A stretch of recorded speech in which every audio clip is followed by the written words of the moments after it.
All right, welcome, friends and comrades, to a very special symposium on Joan Copjec's new book, Cloud. So excited to have you all with us for a conversation on this remarkable book. Um, I just had a chance to finish it. I had to take it slow, in part because what is going on here is a deeply ambitious effort, but I don't mean ambitious in a derogatory way. I mean it in the best possible way. An attempt to fuse um, and link up a kind of rapprochement with Islamic philosophy, particularly Gnostic Islamic philosophy, Ibn Arabi, Henri Corbin, Christian Jambet, and that tradition, Iranian philosophy in particular, Shi'i philosophy in particular, um, with the philosophy that emanates from Jacques Lacan. So this is a book that's full of very, very profound reflections on the metapsychology of Jacques Lacan's thought. We have chapters on sexual difference. We have chapters on the meaning of exhaustion and capitalism and fatigue, the relationship between anxiety and guilt in late capitalism.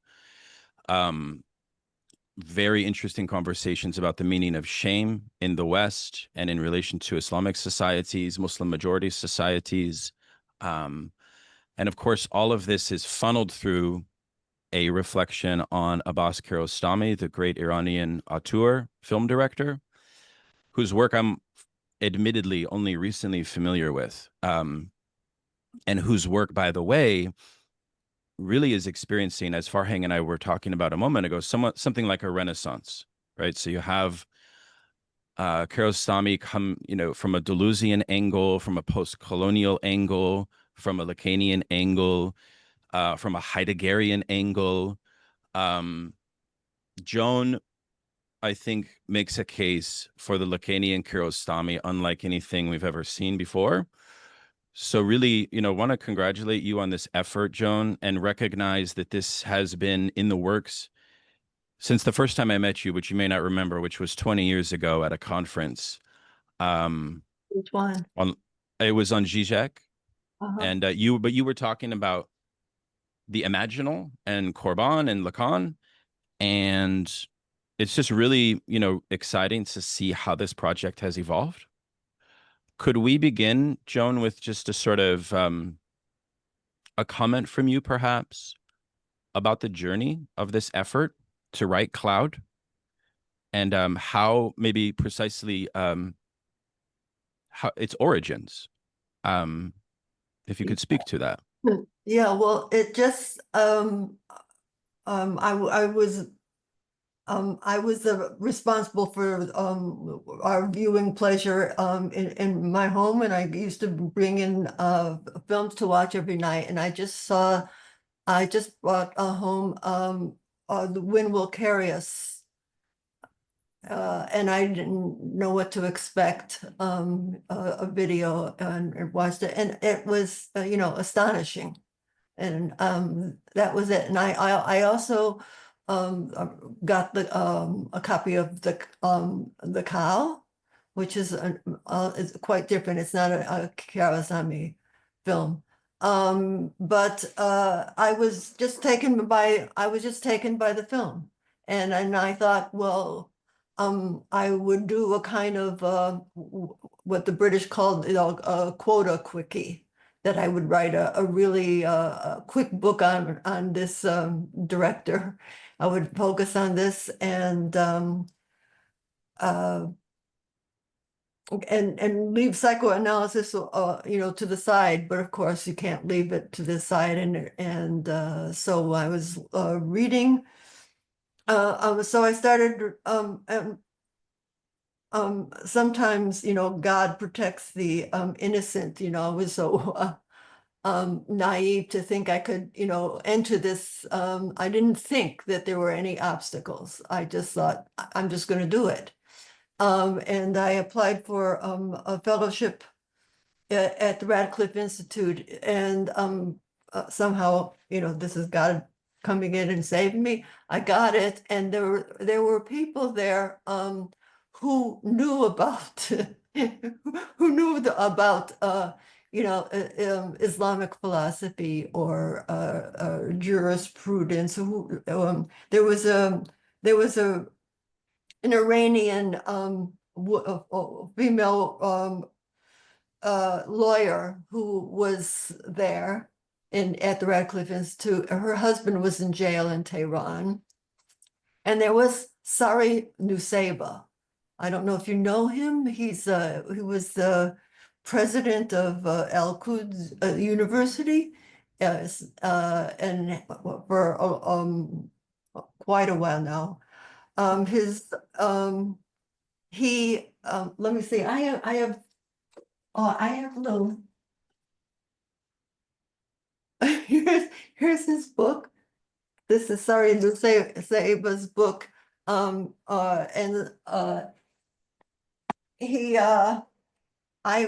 We used to have lunch with our colleagues, and the idea of the Radcliffe Institute is a very wonderful one. There are people from all disciplines, and we met, and we were supposed to speak to each other, and so I asked Sari what I should do, because all of a sudden it occurred to me that I didn't know anything about this culture.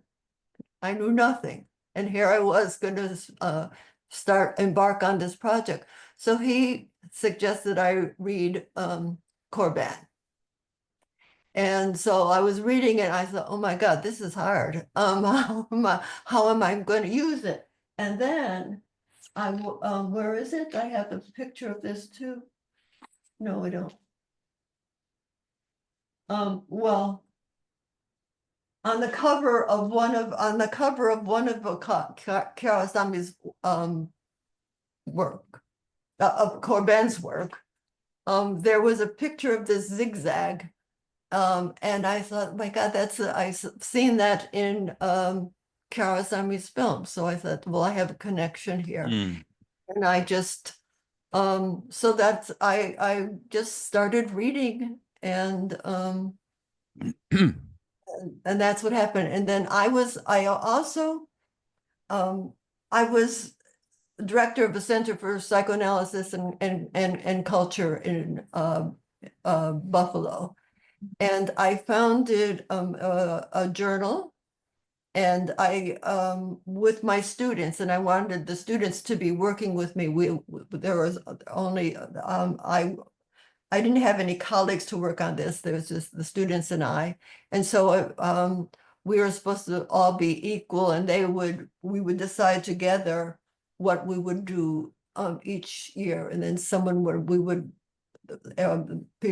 students would offer their suggestions, and we would choose one, and that's how it went. But this one year I said, I'm sorry, I'm going to have to change the rules. We're going to do an issue on Islam and psychoanalysis. And they said, what?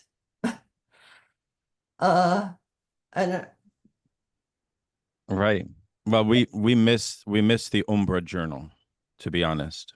Yeah. It's an incredible resource that everybody that studies Lacan, I think, should consult. I remember reading the issue on Islam that had the apophatic theology essay, which is an important essay that you reference throughout Cloud, translated in there. You also had Fethi Ben Slama, who I have interrogated his work pretty deeply. He obviously analyzes Sunni Islam, and I walk away reading his work, frankly, very critical of how he conceptualizes Islamic subjectivity. But that doesn't negate his power as a Lacanian psychoanalyst or theorist.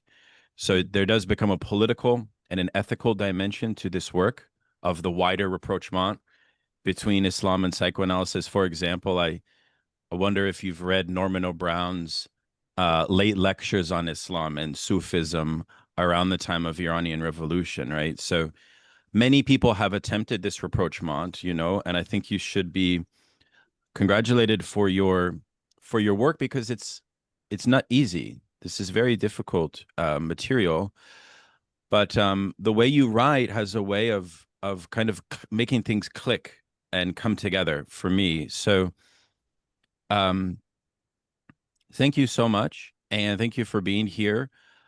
Uh, we'll have an audience open Q&A, but I want to actually move now to our first presenter. And instead of a standard academic paper that's usually read, uh, we've decided to mix it up a bit. So Farhang Erfani and Nadia Bouali, who I'll introduce in a moment, will not be reading a paper, but they will be making sort of observations and impressions and kind of commentary on the text, right?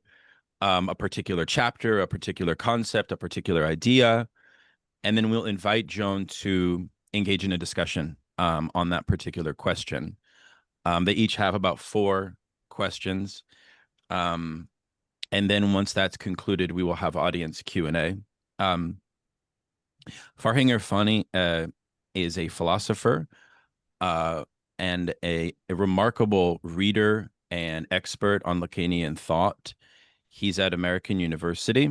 I studied closely with Farhang, and we have remained very close since our studies together.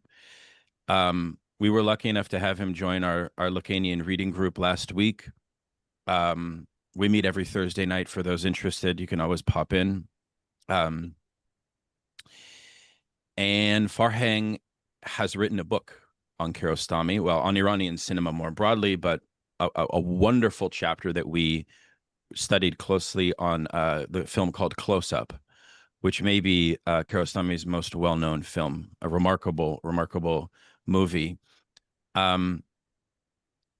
Yes, he's also working on a project on the politics of deconstruction in Derrida, which I'm very excited about, by the way. When you finish that, we must discuss it. So Farhang, the floor is yours. Thank you, Daniel. Joan, such a pleasure. It's been too long.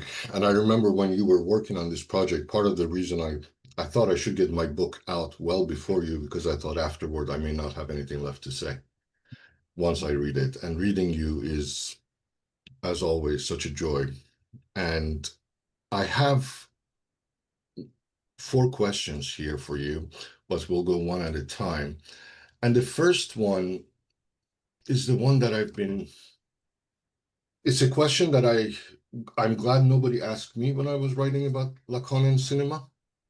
And I have been wondering about it recently. I talked to Farshid Kazemi, who just published also a book on Lacanian Iranian cinema. And this is a question that has to do with what we are doing the work that we are doing here, especially the work you are doing here. What I'm thinking about here, to put it fairly bluntly, is the transposition of cinema and the clinic. Because what I was reading very closely everything you said about the gaze, because you have already written about this extensively before. And here you brought out the difference between Sartre's gaze in terms of shame and Lacan's gaze. And all of those work very well with cinema. But at the same time, there is a parallel here that I want to ask you about conceptually, which is that Lacan always insisted that his work occurs in a praxis, and the praxis of psychoanalysis being with the analyst and the analysant, but they're never alone, the two of them. There's always the symbolic, the big other present. There's at least a triad always happening. And so much of the conversation progressing, so much of the discovering of the desire, or where the desire is stuck, is a work that is happening thanks to the analyst. And I like that the analyst is the subject supposed to know, because we have this sense with Kiarostami as if, what are you hiding? What do you know? You seem to know something we don't know. You seem to have authority over it, but at the same time, he certainly doesn't give us that satisfaction. I see so many parallels, especially when it comes to the movie Close Up, where he genuinely forces people to confront their desires, including Sabzian, including when Sabzian meets Makhmalbaf, has to hold him. So for all these beautiful close moments between Kiarostami and Lacan that we can see, I'm curious what it means, that what work are we doing when we take these concepts without the presence of the analyst? How can we still think that we are discovering or working through the, say, desire when there is no analyst to probe and to adapt to me, let's say the viewer, or anybody experiencing the movie in a way that I wouldn't be able to evade myself? So are we saying that Kiarostami, for instance, is playing the role of the analyst here? Are we saying that something similar to the clinic and the process is occurring when we are watching movies? Do we want to assign something that powerful as the role of the analyst to a director? And if we don't want to do that, then what are we doing when one of the most important anchors of Lacanian psychoanalysis is not present in the theater, in the experience of the viewership, and we still use these analytical concepts? So that's my first question. It's very broad and it's very maybe naive, but genuinely I can't answer it for myself. So I'm dying to hear what you say about it. Okay. Well, approach it from two different ways. One, I'm always telling my students, I teach a lot of psychoanalysis. Most every seminar is about psychoanalysis. Whatever else it is, it's always about psychoanalysis. And some people just, some of the students want to just work with the theory. I said, no, you have to work with an object. You have to work with an object. Freud had, didn't sit at home and think things up. He had to answer your question, he had to he got his information from or his ideas by talking to his patients. And so I tell the students, you don't have any patients, so you have to read, you have texts. So I think I'm always thinking that the texts do substitute for the analysand. I mean, the texts maybe can't, respond back to you, but so there's that angle, and there's also the fact that, a lot of Freud's ideas or other psychoanalytic theorists read texts. They read texts and get some and almost as one would read a patient. Some of a lot of Freud's work is an analysis of texts. So I mean, I guess that, I think psychoanalysis is a method, and then there are objects. Their patients are one kind of object. You study the patient, but literary texts, filmic texts, these are also objects to be studied. May I ask a follow-up? Because Lacan hated being confused for a philosopher. So there was a specific relationship he had, a particular resistance he had to having his concepts being mistaken as anything other than psychoanalytic concepts directly being transposed. You're right that he always read many literary works, and nobody ever confused him for a poet because he was reading poetry. Nobody confused him for a playwright because he was looking at Sophocles or Oedipus or anything like that. But when he's writing and philosophers look at it and say, you're doing philosophy, there was some difference there, something that finally nobody would call him a playwright, but people would call him a philosopher, and then he would recoil. He would insist, saying, absolutely not what I'm doing. Even though I'm reading Kant, I'm not, you have to understand that it's limited to what I need to do for the clinic.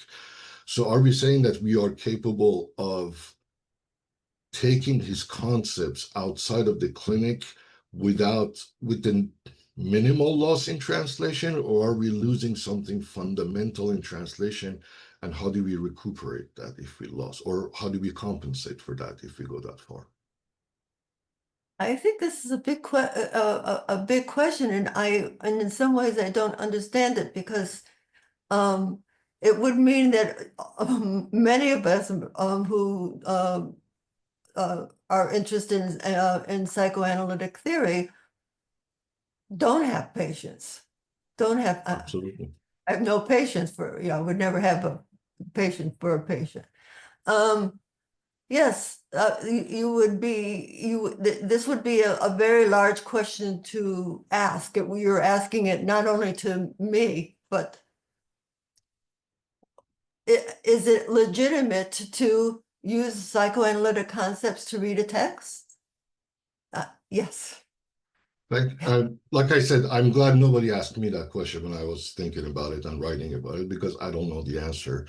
And I'm relieved that you say that it's a method that we can use.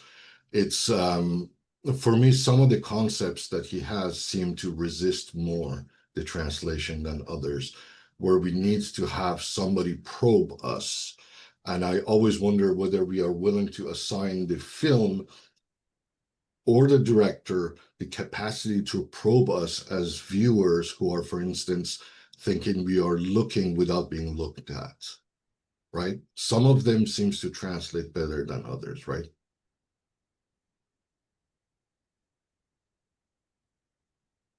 Give me an example. What doesn't? Well, that's the question of the experience of watching. Yeah. In the process of watching, that Sartrean experience of suddenly realizing somebody else is watching us. I'm not even going as far as shame. I'm talking about the spectator, the viewer watching a movie, having the experience suddenly, and Kiarostami does that occasionally. It seems not so much the fourth wall, but seems to make us realize that we are viewing things. For me, in close-up, when we are hoping as viewers to finally have the resolution when he's riding on that on that motorcycle with Makhmalbaf, and the audio cuts off, and then we are frustrated because it's that to me is a moment where he's telling us, the viewers, that you will not have the resolution that you think you can get out of this. He bars that access for us.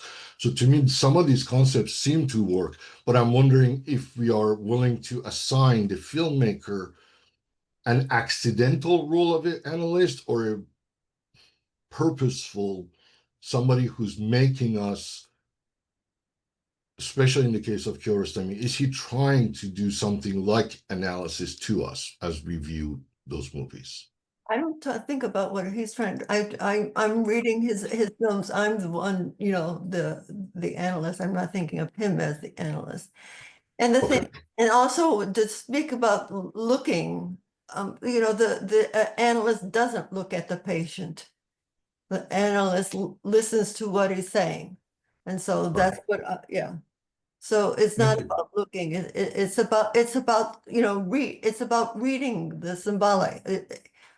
Yes. Okay. Yeah. Thank you so much. I know it was a very large, unfair question, but I needed somebody as expert as you to at least reassure me about it. I'll pass it to Nadia.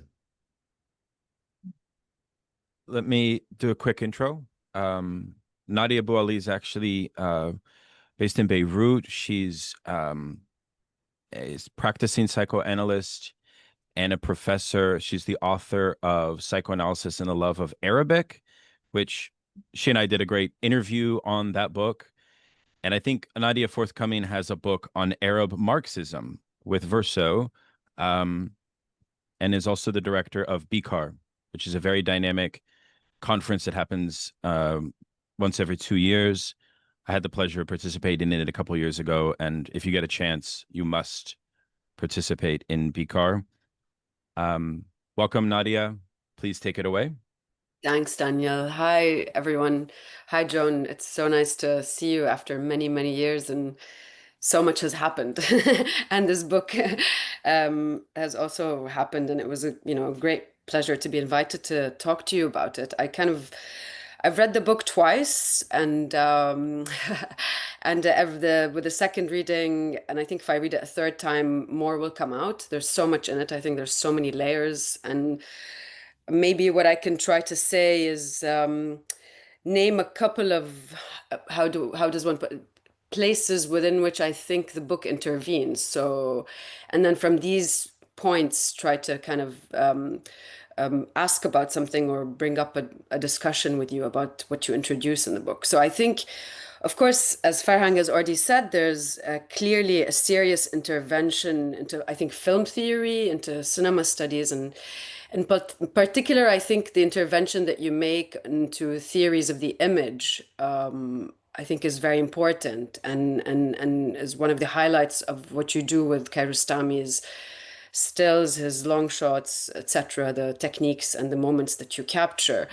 But I think also what's interesting is that way that you engage with the rethinking of the image post what you kind of call iconoclasm, or what is iconoclasm, in the sense that iconoclasm, as you also name it, it is basically kind of the ban on the image becoming the law, right? The prohibition, the determinism of the image, against which you see the image making in Kiarostami's cinema, as an example, to be counter to, if I understood you correctly, that there's a kind of a moment in that these films, or kind of a sense of the image that the films take you to, that open up the sphere of, you deal with Corbin, and kind of there's I think Corbin's a fundamental point for you in kind of construing the imaginal in relationship to what we are seeing, and I find that to be what you propose. I mean, I think there's so much to be said in terms of how others have thought about the image, and I think you really are adding something very substantial here to figures, I don't know, like Rancière and others, but this idea that you say that the image becomes not simply a subtraction, but it becomes a witness to subtraction. I think this is something that is really very interesting and very new. So the claim that you make, that the image is no longer kind of a double of reality, a kind of a reflection of reality, but a witness to an absence, right? And that this is somehow captured in film, right? This is kind of what you're proposing. And I find this to be very interesting, the way that you develop the account of the imaginal. Of course, the way, if I kind of take some of your wording here, because I think it's very important, the way that you, the different ways that you name this imaginal, following, I think, both Corbin and, I think Lacan's in the background. And in a sense, I think this is the crux of your the so-called kind of bringing together the conversation between Islamic philosophy and psychoanalysis. I think really this is the center point where you kind of bring this into discussion, and especially with the way that you and I think this will link to what I think is the third site of your intervention, which I will come to in a minute, the way that you link the image to the kind of a counter-Cartesian moment that you capture, or kind of the move against, where you make this claim that Descartes' duality, or whatever, if you want to read, there's a dualism in Descartes or not, the discussion, but this kind of the so-called dualism in Descartes being a kind of a culmination of incarnationism, right, in Christian theology, and that somehow introducing this account of the image that you're proposing here via Corbin and Kiarostami and Lacan is an introduction of a new reformulation of the Cartesian, I think, therefore I am. You say it in the book, you say, I have an image, therefore I am, right? This is kind of the problem that is introduced in this field that you're looking at. But I mean, so I have a kind of yes, I would like kind of in a way a comment in a way on this question of the image, right? The image as this kind of showing what is unshowable, and because I think in a way this comes up a lot, this category that you're of obscuring and presenting. I think it repeats in the discussion of shame and the veil. I mean, it's there throughout consistently, I think, in the book. And I think this is really a crucial intervention that you make. The second kind of point of intervention, which I think, is fundamental, is that you're in a way much better than a lot of post-colonial theorists are making an engagement with the Islamic Republic of Iran against a lot of kind of orientalizing, dismissive accounts. But you're working on a much deeper level. So you're arguing against the idea that this Islamic, whatever, this Islamic Republic, this Islamic world, these Islamic societies, that they have this, the usual liberal rejoinder, right? That they have this that there is no self, the self is destroyed, the self is obscured, there is no liberal individual, there's no individual self in that sense. And I think you're going at this from a very very different angle, and I think this is very salutary. I think this is a very interesting effort. I do think, however, that the questions that it will raise for me, the way that you deal with the category of the self, have to do with what I think is your third field of intervention, which is the intervention that you make, I think, really into the field of theoretical psychoanalysis. And it's kind of really, I was kind of, given that I've learned so much from your work over the years and I've been very influenced by it, I was at moments almost taken aback by some of the engagements that you insist upon with figures that are usually not, how would you say, they're not the usual suspects in the conversations we have in the field of theoretical psychoanalysis. From Levinas, of course, Levinas had a high moment in the 90s in his engagement, the attempts to bring Levinas and Freud. There was a lot of that literature, but Levinas, Heidegger, Deleuze, Leibniz, these figures that you bring in, which are usually not the ones that are brought into discussion, right? We're always with Hegel, or we're always with, there are other suspects in the field of theoretical psychoanalysis. So I think really the questions that you raise, I mean, here in the third field of intervention, I think there are two fundamental points that I would also would love to hear your, I think there's enough in the book on it, but I would, maybe comments or why you're heading in this direction, right? So I think you're intervening in a serious way on the debates around psychoanalysis and religion, and thereby, and the relationship also between psychoanalysis and science, right? And I think you're doing this, whereas there are others today who are defending a kind of a materialist atheism, or insisting on whatever, even if it's an agnostic atheism, there's a kind of a commitment to a certain kind of atheistic materialism in psychoanalysis, right? That's kind of what dominates the field. And I think what you're taking, this path that is much less traveled, which I do think is there in Lacan, this insistence on the importance, or kind of the question of Gnosticism, of mysticism, right? And how that relates to whatever, feminine enjoyment, a shamed self, these categories, right, that you're introducing. I think this is a very different thing you're doing. And my question is kind of, in a way, why? Because because obviously when we say that the intervention into the field of psychoanalysis and religion, and psychoanalysis and its relationship to science, the way that you read Descartes, the way that you think about the self and before the last chapter,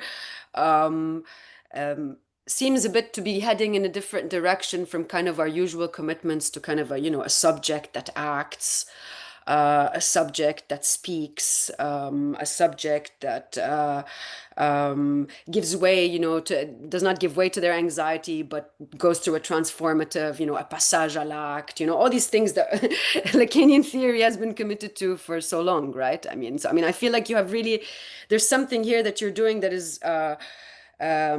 going in a very different direction. And I think I have a question as to why, or perhaps kind of to hear more about what is it. I mean, there's a moment I think when you're describing this, you say, and I think it culminates in a discussion of shame. I really appreciate the last chapter on sexuality. I can say something about that in a minute, but I think in the chapter on shame, where you insist on this, I think there's a statement that you make, and it really makes one shudder, right?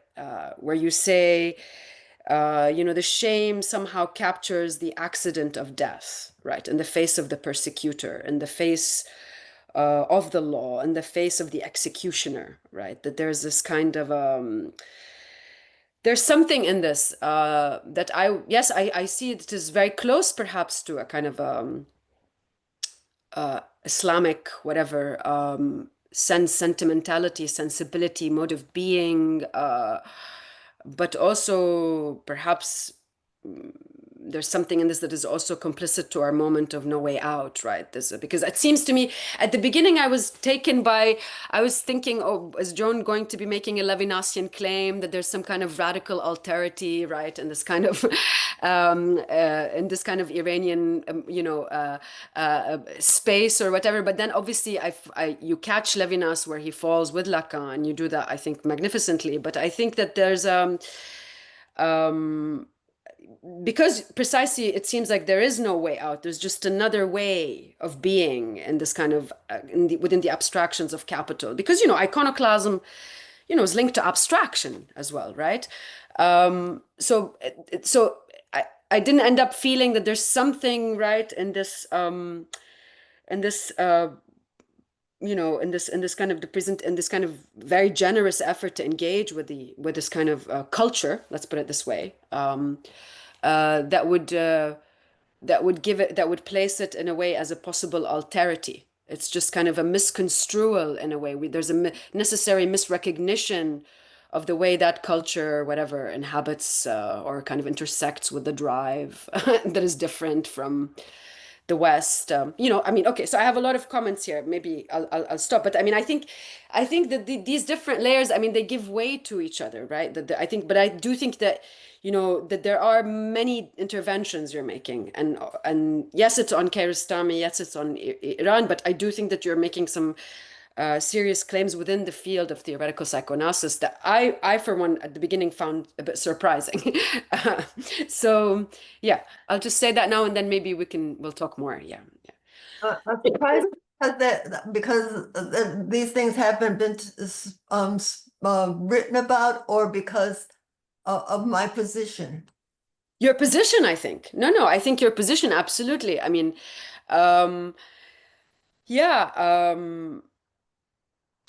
I think the curiosity of in a way. So, for example, yes, the relationship between psychoanalysis and religion, how you're relating to that, and the position you're taking, which I think is very interesting. What you're doing on Gnosticism, and the way the intermediate, whatever, kind of moving us a bit away from placing us in the ontological question. For a moment, I thought we were going to collapse into the ethical problems because of the Levinas, but then somehow we floated above them, right?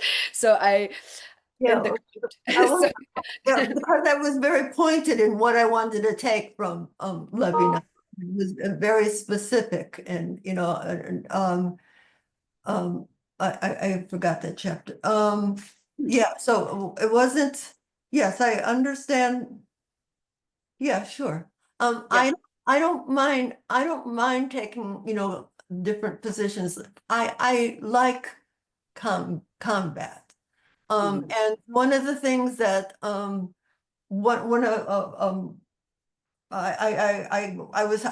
told you, sorry, Nusseibeh told me to read Corban, and then someone else told me to read a book by a book about the Iranos conference in Switzerland. So this was a discussion about religion. It was a very important one, and in the period in which it took place, and very big figures. And I read the book. It's very, very well researched. You learn a lot. It's it's considered a very good book. Fortunately, I hated it, so I was very happy to try to. What I'm trying to do is deconstruct it. I mean, I didn't like it. I didn't like it. So I was forced. And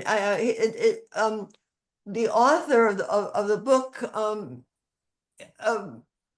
it's clear he thinks that of all the people who were at the conference, that Corbin was clearly the most brilliant person there. He admits he was brilliant, but he tries to take apart his at the same time to take apart a lot of his positions. So I felt, and at the end of the day, he made ad hominem remarks. So that really set me off. Yeah, this is not the way to go. So I really went after him, and so started. And so these were discussions about religion, and so I had to enter into that territory. And I will say there was let me see, there if people are interested in this material, a book just came out. Where is it? Oh, I thought I put everything here for you, but yeah. Oh, here it is. Oh, a new book came out. It's New Perspectives on Henry Corbin. And the person who put this conference together at Harvard a few years ago did it because after reading my one of my essays, and they wanted to, so he opened up the discussion of whole conference on him in the book, and a book of some of the papers. So I recommend it to everyone. What was I going to say? So so these are all experts in the field from the United States and from Paris. And I never got a more chilly response to anything I've done as this one.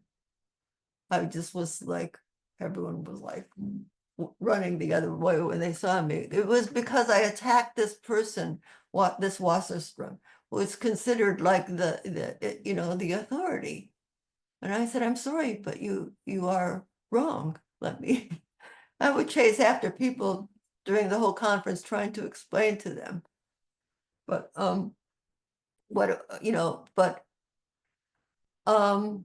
yeah, but it was, but what am I trying to say? At the end of the day, there were people who were on my side but after my talk, I must say, and I did convince some people that his name is Wasserstrom, last name is Wasserstrom. What was I gonna say?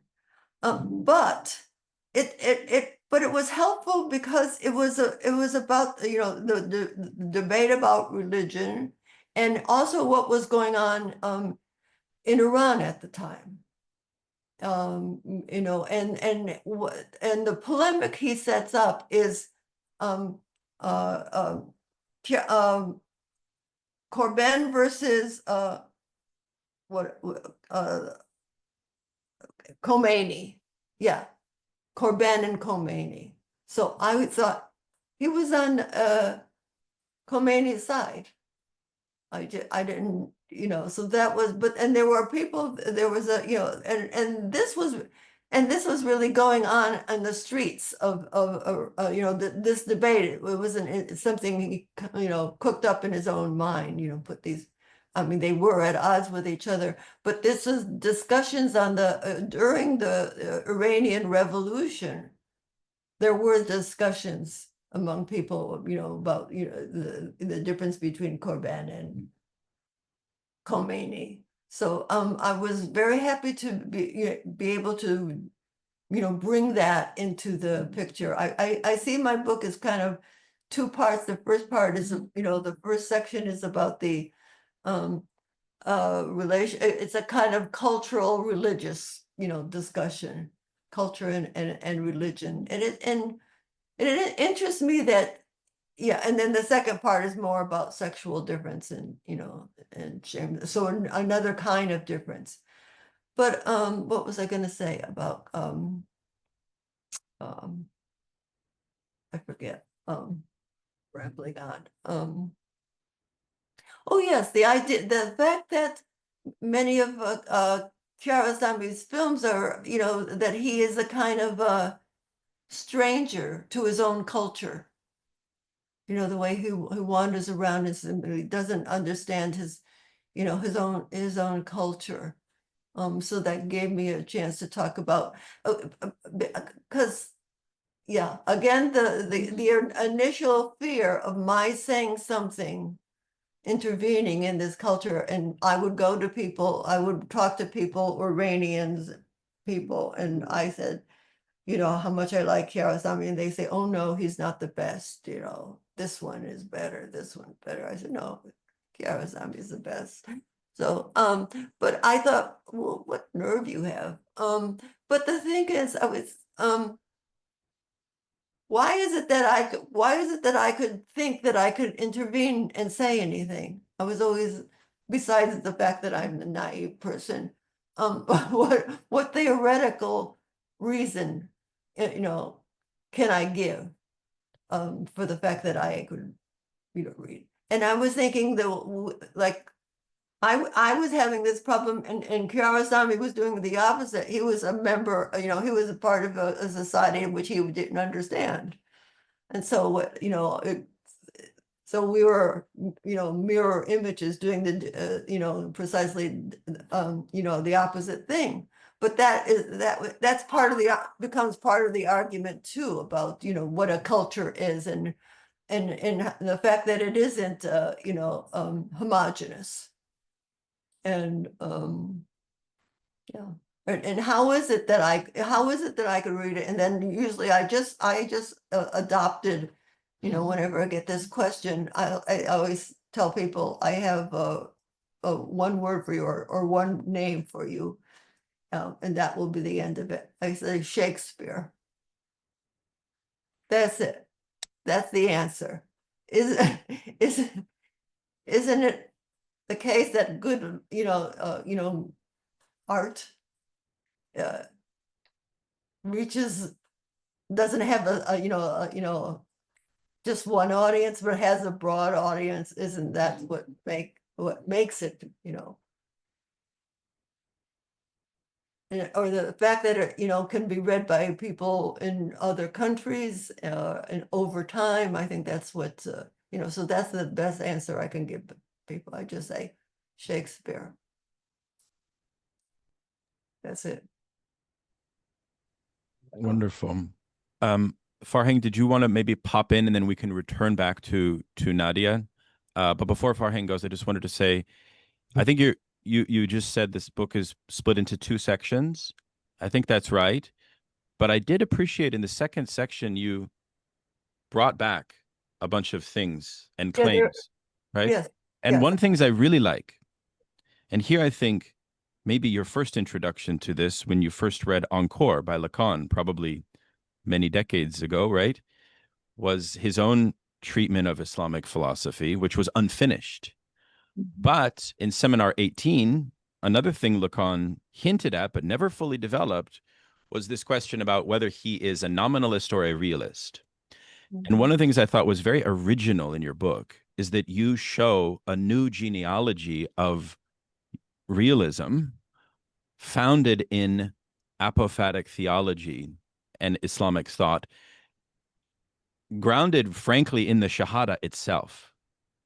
The Shahada itself gives you the rudiments of this subtracted negative being idea, which I think you get from Korban. So I thought that was a very nice contribution. Just as a side point, please, Farhang. Thank you, Daniel. Thank you. I love that you do this, and I love that the comparison with Shakespeare.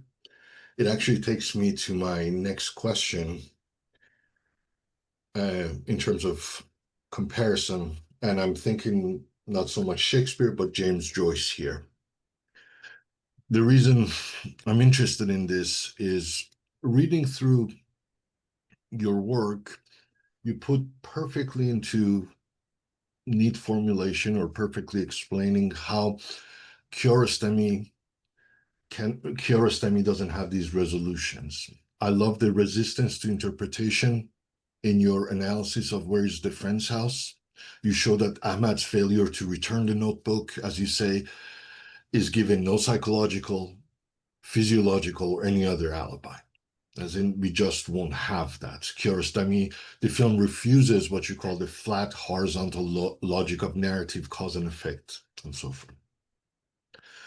What I'm finding fascinating about his resistance to it, and I'm grateful too that you consistently refuse the facile transposition of him as a neo-realist, just to say that there is something magical going on about him that we don't know, that there is a specific way in which he refuses interpretation. And of course, in later question, I want to come back to this notion of subtraction that you have so much. But ultimately, with Kiarostami, reading you more than even initially thinking about it, the way he refuses to be appropriated, including the way that Khomeini wanted to appropriate the Iranian revolution and appropriated it, unfortunately, and Kiarostami didn't have that exoteric imposition that you talked about. Since we don't know, since we have this resistance to interpretation and resistance to symbolic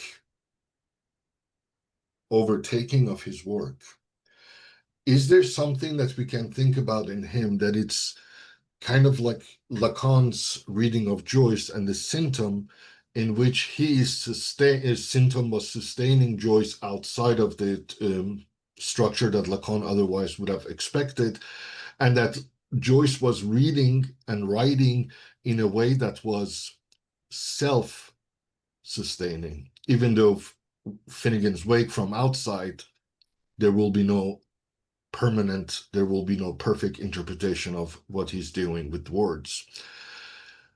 Can we think of Kiarostami as doing something similar? Because it seemed like the resistance to interpretation was so deep in your analysis. But if we do that, that's also worrisome, because it seems to me that Kiarostami, despite the resistance to interpretation, is not as idiosyncratic, it's not as esoteric as Joyce, but still he's definitely not like other filmmakers in Iran or elsewhere, where we have a plot resolution and a good understanding of things. Many other ones maybe deal with symptoms, but it seemed like Kiarostami's method is more symptomatic. Can you maybe touch on this notion of how far are we willing to take this resistance to interpretation? Are we going to reach level of Joyce? No. Okay, I don't think Kiarostami is resistant to interpretation. In that scene where where is the friend's house? My point there was that it wasn't what's strange.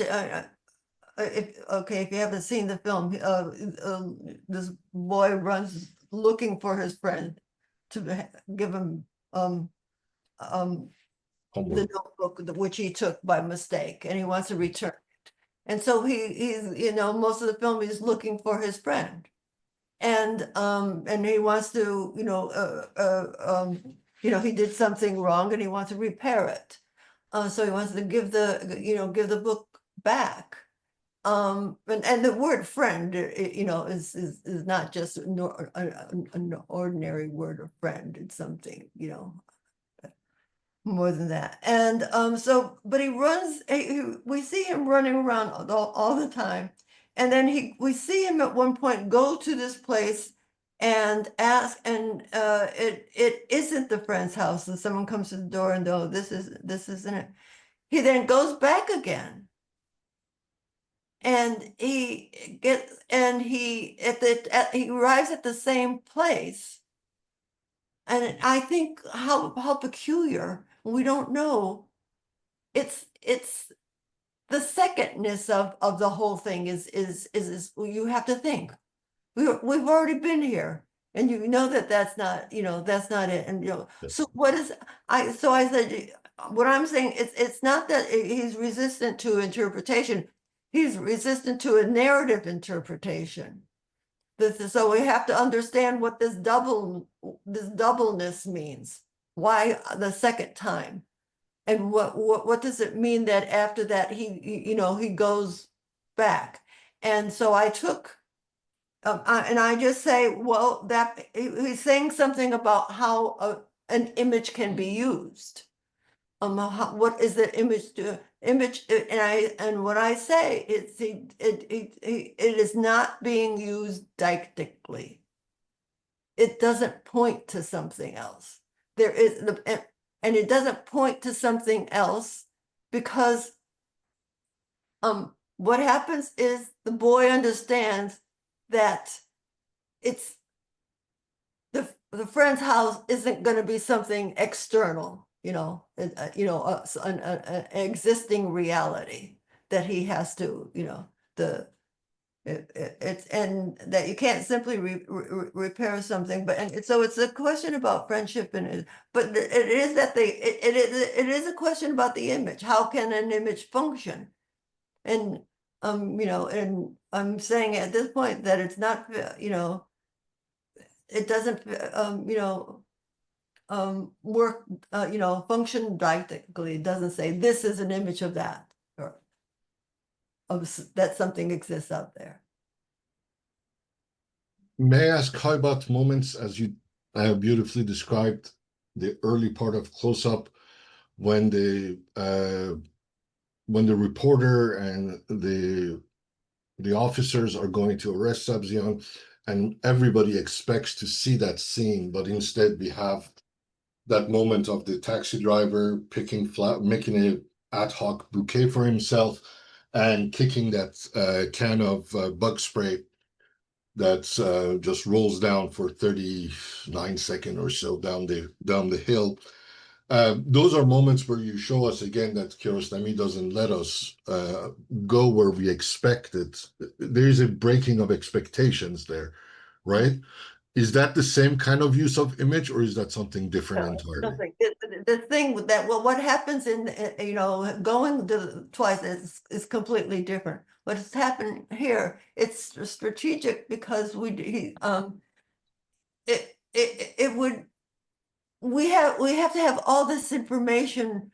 We would judge what's his name, Sabzian? Copjec. We would make it a judgment if Kiarostami doesn't want to see him being, brought out as a criminal. So he gives us this whole interim, a chance to get to know him, and so we get to be on his side rather than making in the beginning some kind of judgment which would have to then be taken away. He forestalls that by having this long then he goes back and we see why he did what he did, and and so Thank you. I love this interpretation. I think that makes perfect sense to me. But since that scene was a recreation, there is an image he's creating to not have another image. Is that fair to say? the whole thing, no. The arrest scene that we don't see, what he recreated it in order to not let us see the arrest. He brought us up to the door of the arrest and then didn't give us that image. So is that an image that is actually trying to tell us not to pay attention to the other image, or is the image itself is trying to tell us by its refusal, it's all there is to it. But the refusal is that we don't make a judgment at that point. A judgment which then he will have to, take away. He gives the audience a chance not to see him nabbed by the police. So something that there's the whole rest of the film takes place. And so later, yes, later when we do see that, when we do go back to that scene, but we see it at that point from Sobsian's position. Perspective, yeah.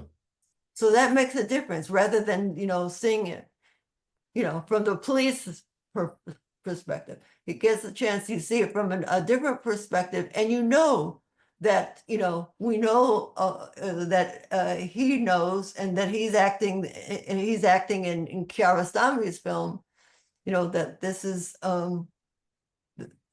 happening. It's a completely just, different. Yeah, just think if it were this is always a good exercise. Just think if it were filmed another way, how different it would have been. And I remember If it was filmed a different way. A lot of people say this about the birds. You just think about the Hitchcock, the bird. Just think about the birds without the birds. What a difference it would. Yeah. And just to wrap up this part of the question, he was very difficult in his interviews. Some other directors clarify a lot of things about themselves, and his interviews would never bring that level of clarity that sometimes we expect from interviews. But do you think that he's very adamant, for instance, that in Taste of Cherry, he doesn't have a final interpretation of the coda scene. He doesn't know whether the main character did die or not. He says he doesn't know. And if we take him at his word, despite him playing with interviewers often, is that something that we are saying deep down he genuinely doesn't know? Or are we saying that there is a method to his madness, a symptomatic way that for him there is a creative way that these all click together and we are at the outside? Or do you think that his work genuinely resists his own even self-understanding of these things? Yeah, I think it's probably two things at once. He is, I think,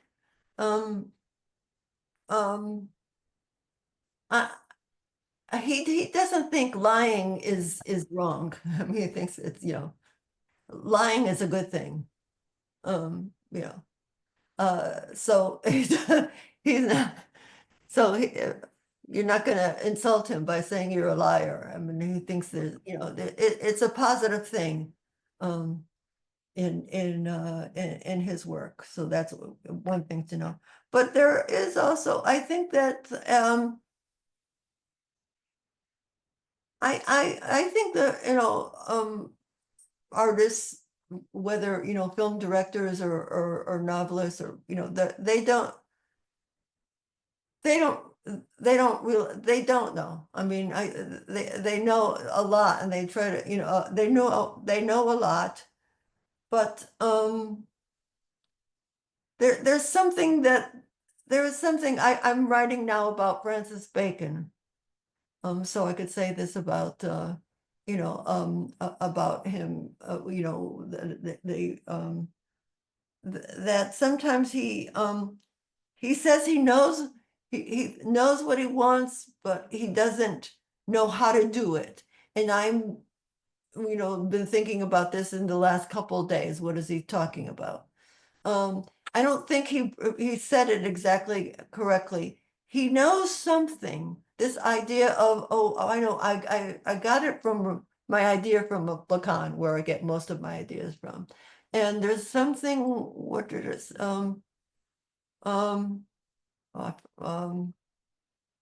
yeah,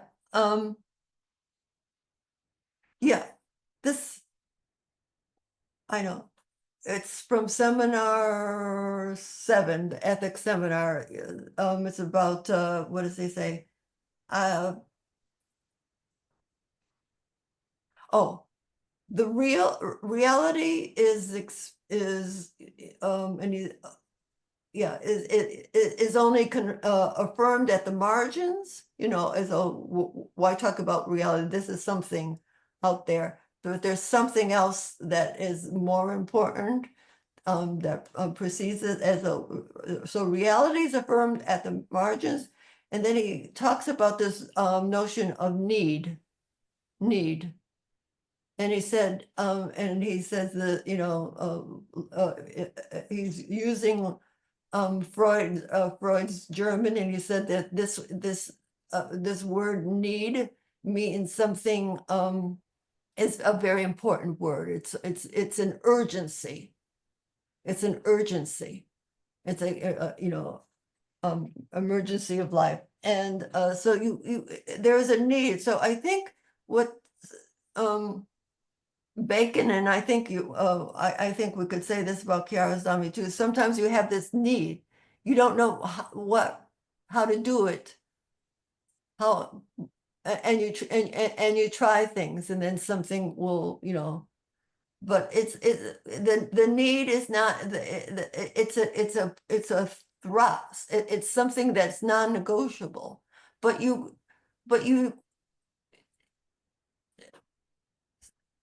only find out what it is when something is done that satisfies, that so that's it. That's as close as I could come. Thank you so much. But it does sound right,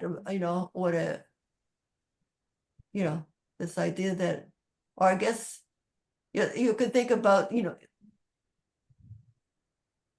I think, oh yes, it occurs to me, Slavoj writes someplace about, someone going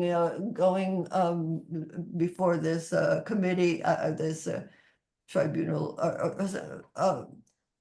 he's searching his, he's searching through his pockets and looking for something. I know that's not it, that's not it, that's it. And then something happens, and he says, "Oh, that's it." I mean, you don't know what you're looking for. You're looking for something because there is this kind of need. Yeah. Okay. And but then you have to find it. It's not that the need doesn't, it's only the need. It doesn't tell you what you only know what that need is for when it's satisfied. That's it. And it can reach satisfaction as opposed to a desire or a lack. Yeah, it's something. Then you say, and then, oh yeah, that's it. That's what Okay. that's what I was looking for. I didn't know what I was looking for. I had this, need. Yeah, Just that's it. that's fascinating. Thank you.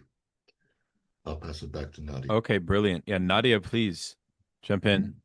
Yeah, maybe a question about the relationship between the image and the imaginal, I suppose. Maybe this would be something that would be, in a way, so when you say that the image is kind of what precedes perception, in a way, it's this kind of, is the question is does the image index for us the imaginal in Corbin's account, which in the way that is described comes very close to the Lacanian real. I mean, I don't know if you would agree with that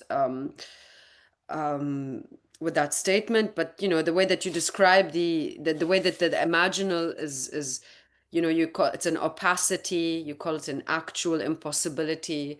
It's indexes what I would call the impotence of discourse, right? There's all these, it raises the question of contingency.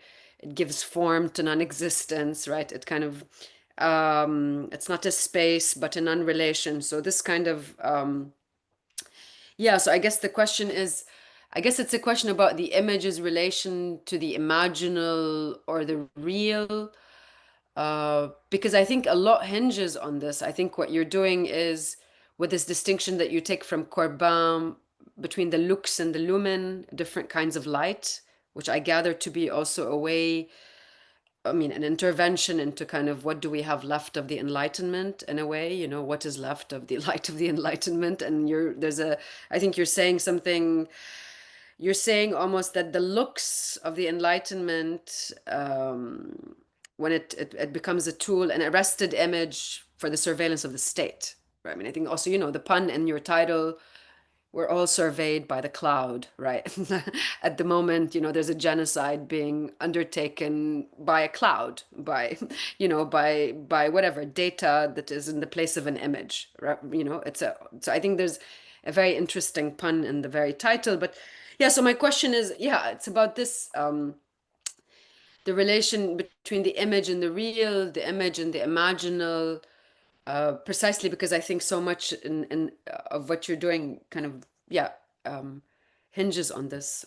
Anything that you would, I mean, I think you explain it very well in the book, but I think, yeah, if you Yeah, were to say. well, again, it's, you know, Lacan taught me, you know, this distinction between, you know, the Zeuxis and Perseus, you know, tale, you know, someone, you know, draws a, you know, you know, image of a bowl of cherries or something, and someone, you know, bird comes along and pecks at it, trying to, and then someone just draws the other person, the next person draws a veil, and someone comes up and what's behind it. So it's that kind. The image is, you know, quite a different idea of what the image is there. And I think that, you know, it's the second one, of course, that I'm referring to. It makes something.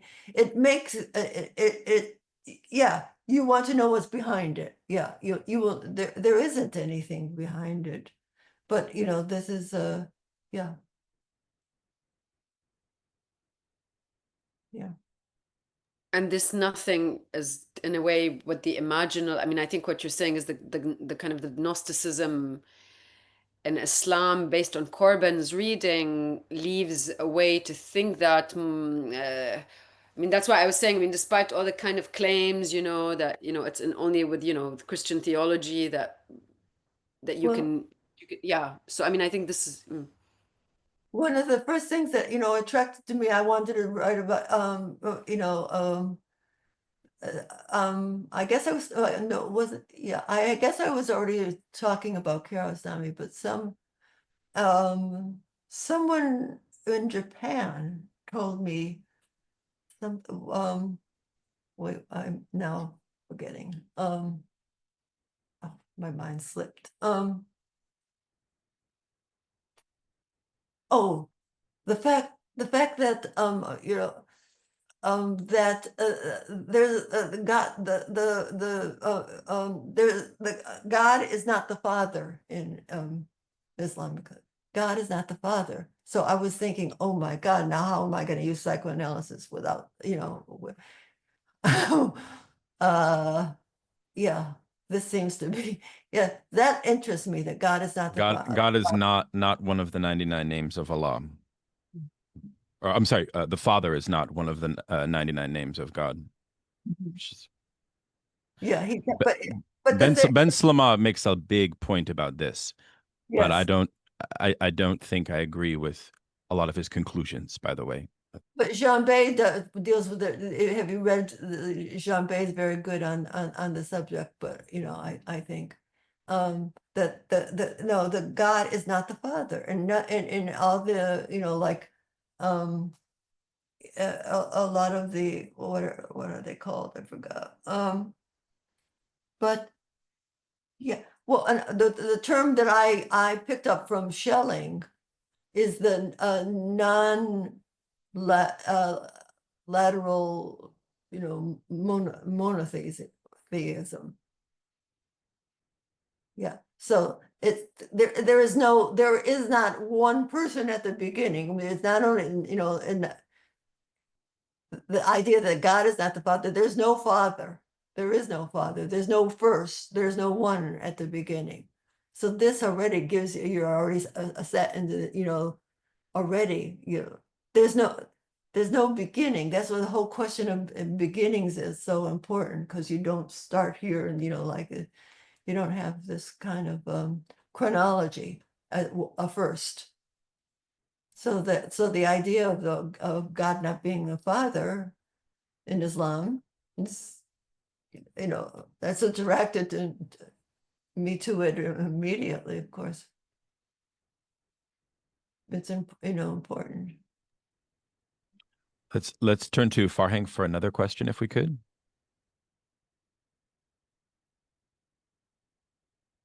Of course, and so much of what you just answered, Nadia, actually covers a lot of my question. So I'll try to move it slightly in a different direction, if you don't mind. So you don't deal, and you don't deal with the question of ideology per se in this book. It's for many Iranians, it's hard to think about this Islamic government without having ideology hover as an issue. And what I'm trying to understand here, maybe rather than pure ideology, is this notion of authenticity, because you talked about how Corbyn, there is a lot that you can find, the zigzag through Corbyn's visionary geography, you can find it in Kiarostami. There is a lot of the subtraction, the resistance to it. You also talk about the risk of reverse Orientalism, the fantasy that Iranian culture possesses some mystical essence that exempts it from ordinary political analysis.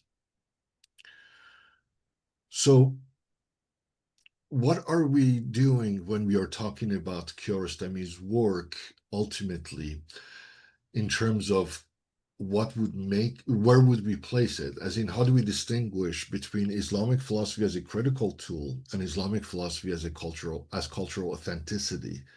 He explicitly did not associate himself with Islam as such in this manner of authenticity. Who didn't? I'm sorry? Corbyn, Kiarostami? Kiarostami. Yeah. He did not associate himself as such. He always talked about the Iranian culture as being a background. But when you read Kiarostami through these Corbyn's categories, what are we uncovering in him then? Are we saying that there is something beyond the Iranian culture that Islamic thought is adding to him? Or are we saying that because he adds, or you can find these Islamic mystical authenticity in him, is that something that he's unconscious about? Since he's not addressing it, and since he's trying to sidestep ideological Islamic question because he doesn't want to be absorbed by the revolution, and early on, certainly, later on, he's too big to be absorbed by anyone. But right after the revolution, for the first 10 years, he resisted all attempts by the censors, all attempts by interpreters to be absorbed into this, saying that you are part of the revolution or your style of making is part of the revolution. He tried to distance himself from it. But he never distanced himself from culture. The Iranian culture, at least, he talked about it. Even though, as you mentioned, a lot of Iranians would say that he's more cosmopolitan, more international, or he does art films as opposed to Iranian cultural films. I'm curious about what Corbyn brings to this interpretation, given that Kiarostami himself resisted being read as part of the Islamic framework.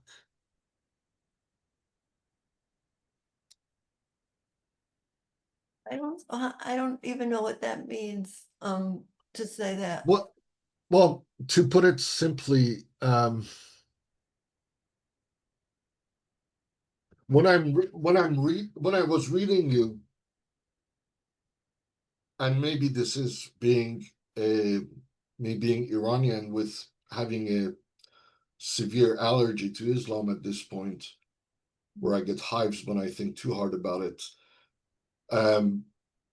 One of the things to me that Kiarostami's approach was trying to do in terms of cultural placement or symbolic work was to not be absorbable by any of the typical Islamic frames.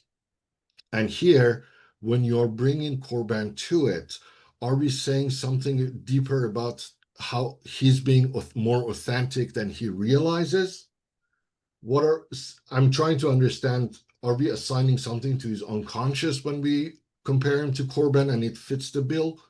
As in, he didn't realize this is happening?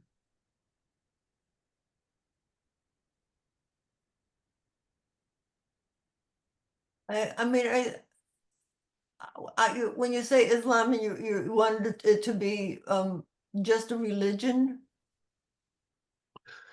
The Islam, the way you describe it, is not simply a religion, it's certainly a framework of interpretation as well here. And a lot of the interpretations certainly click when you would describe Korban and you describe the notions of light. I can see it in Kiarostami. And the whole time as I'm reading it, I keep thinking, but Kiarostami tried so hard not to be absorbed by any Islamic framework. So is that something that places him in the sort of a grand scheme of, I don't know, Islamic culture despite himself?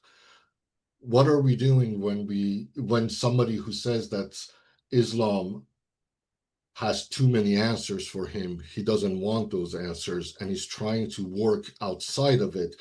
Are we saying that there is a failure of escaping Islam in Kiarostami because he tried to escape it? There are, I don't think he was, I don't imagine he was a religious person. He But wasn't. no, but but some of these broader ideas,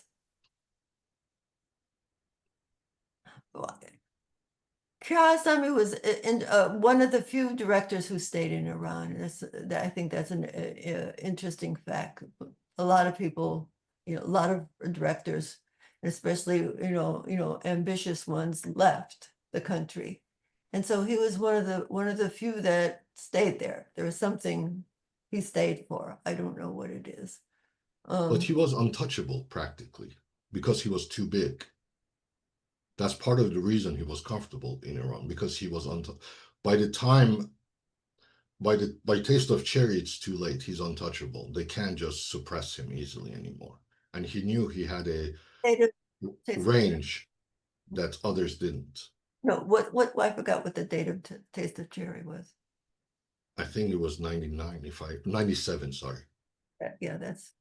Yeah, but well, everyone left in 79. Yeah. Wanted to leave. By that, I'm thinking, Dabash's new book on Kiarostami, where he calls him a post-colonial thinker. Dabashi, I didn't know he just published it. Yeah, it just came out a couple of months ago. It's called Where is Abbas Kiarostami Toward the Post-Colonial Film Philosophy? And when I was reading him and your book together, he specifically talks about Islamic philosophy in quotation mark, and the way he says many people are trying to retrofit Kiarostami within Islam. And that's when I was reading it, I thought, are we doing the same thing when we bring Korban to it? He's thinking Islam in a more traditional sense of just only Shiism, but you have a much broader perspective of Islam with Korban. So are we retrofitting him by doing this, as Dabashi is worried about? I would have to read what Dabashi thinks of what that means, that to him it doesn't make him, if we can pin him down in either the West or Islam, then he's no longer the post-colonial filmmaker that he is. For Dabashi, he's post-colonial in that Kiarostami troubles the categories in way, and you have it in your book when you say that Kiarostami brought you back to Lacan and Freud in ways you hadn't anticipated at times. And that, I think, is the post-colonial aspect for Dabashi, which is we should not try to say that he belongs to these traditions, but only to read him against those traditions. whether it's Islamic philosophy or what he puts also in quotation mark Western philosophy. He considers that he's post-colonial because there is no taming him within any of these categories. We should not try to say, aha, I see you doing this part of Western philosophy or this part of Islam, but rather to read him as somebody who then forces us to revise categories of modernity. Yeah, I would say that's a good description. I would also Okay. I would also say, that his films do that. I also think that, Corbin was doing that as well. Yes, I would agree with that. Yeah. Okay. But Nadia. Sorry, just to jump in. I mean, I think obviously that I don't think Corbin is a mainstream, I mean, doesn't express what one would imagine to be Islamic today. Corbin is an obscure, I mean, he's a kind of he's really an outlier. Yeah, So he's a philosopher. Yeah, yes. he started with Heidegger. Yes, I mean, I just was going to mention that he was yes, he was very much influenced by Heidegger, obviously. And yeah, so I mean, Heidegger, because he translated, first translator of Heidegger into French. yeah. So he's a philosopher who got Yeah. interested in as part of his philosophical project. I'm sorry, Nadia, sorry. No, I just wanted to say, I mean, I think this kind of brings again into, because the usual line, I mean, the whole question of the icon and iconoclasm, even Hegel, I think in the 19th century said that, Islam is one of the more, it is the one of, it is, there's something absolutely modern about it because of the rejection of the image, precisely because of its connection to abstraction, right? Which in many ways is the springboard for fanaticism, right? There's a kind of there's a dialectical link between these two things. And I think, the route that you're taking with Corbin, is interesting because I think a lot. I mean, I think the argument on Gnosticism is very intriguing, and I think, yeah, obviously this is not any kind of, yes, of course, some Sufi Islam might be, readers of Ibn Arabi, who you mentioned, and so on, might be intrigued by this version, right, of Islam, but it is not the Islam of Khomeini either, as you were pointing out. I mean, there was actually a debate about this at the moment of the Iranian Revolution. But I think here maybe to kind of, think more about this Corbin's version, or perhaps what you see, because these are questions you ask, right? It's almost like I felt like what you were doing is you're kind of, it's like the best possible reading that if one can pick and choose, because one can when you're doing theory, and you can, one can choose Corbin because, yes, he is perhaps the most interesting Islamic philosopher of modernity, and then you could, or philosopher of Islam in modernity, who also has an account of modernity and so on. That it felt to me as though that even whilst using that, you were also asking the question. It wasn't kind of there was no prescription that you were making. You were asking whether, even if we were to read the image in the best possible way of the imaginal, which we were going to construct anyway, using all kinds of figures from German idealism, to Cassirer, who you mentioned once or twice, who was a neo-Kantian thinker, and others, right? So, I mean, you do this kind of, even if we were to do that, are we going to say, because I really, so much hinges, I feel, on the chapter on shame and modesty and on sexuality, right? And are we going to say that there is an antidote in all this to modernity, or are we going to say that there's an element, all that the best that it can do is expose for us that there's this element in modernity, a kind of a beyondness, you call it, right? Sometimes you call it in the book, this thing, there's nothing private to be invaded, nothing can get in there, because what is in there is just the image of being seen by a gaze as a nothing. So it's like this kind of, this whole game, right? And I felt like you were asking, yeah, is this beyondness is what is exhibited in the brokenness of culture, right? In these moments where the estrangement, the effect of the uncanny that you capture in the, you know, the different stills, the milk, the cow's udders, all these moments you capture in the films. And it felt like, so I guess, yeah, the question is, I mean, is there an antidote, or is it simply kind of like there's an exaggeration, a depiction of this kind of brokenness of culture that is part and parcel of modernity, right? And yeah,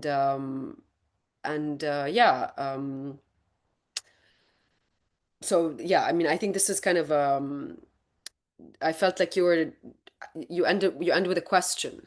The chapter on sexuality does something different, but at least with the chapter on shame and guilt, I mean, I don't know, what would you say? I mean, can we really defend an ethics of shame against a politics of anxiety? Do we need a third element? Yeah, Yeah. I'm just trying to throw out dichotomy, you know, the shame and you know, I think that's a retrograde notion that, you know, this define a culture by you know, shame or a shame or guilt culture. I mean, to attribute it to a whole culture. Yeah.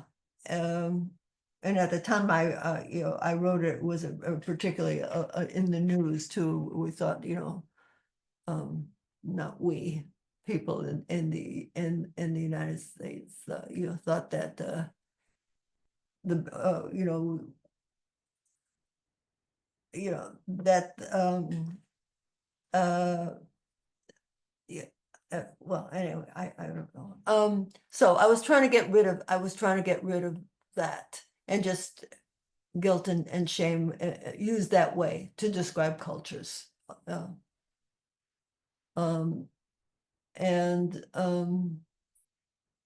just to get back to what shame is, and also there, you know, there are different notions of shame too. And well, some people will say there's a, you know, good shame and a bad shame. You know, the fact that shame has always, there has been a kind of antagonism with how it is conceived, you know.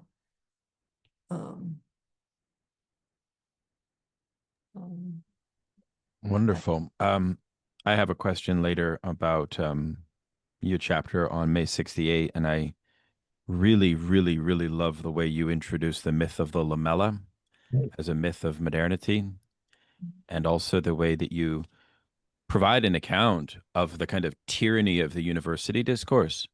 But we can maybe get to that later. Farhang has a final question, and just as a reminder, we will be doing group questions for everyone in a few minutes. So get your questions ready. Farhang, please jump in for your final comment. Thank you. Something that we haven't addressed much, and you do such a nuanced analysis of, is the question of the veil, both as a cultural form and certainly the way Kiarostami uses it. And I would actually, before I go into a question, I think this is one of the richest aspect and one of the most provocative, because so anybody thinking about Iran could think about it. I want to ask you about the relationship of how something like women's life freedom is doing this. But can I ask you to first just give us a little bit of a sense of how you worked on this question of the veil, because it's so controversial. Was there I would love to know how the thought process was going for you and all the controversies around it. Yeah, well, that was the one thing that I was worried about, because, and I, you know, well, this book came out much later. It wasn't out when I was still, you know, wondering if I should even go into this territory. The book called what is the Whisper tapes, you know, by, what's her name? I forget. She's well, she's Iranian, but she teaches film theory, and so she's written a lot about Iranian cinema.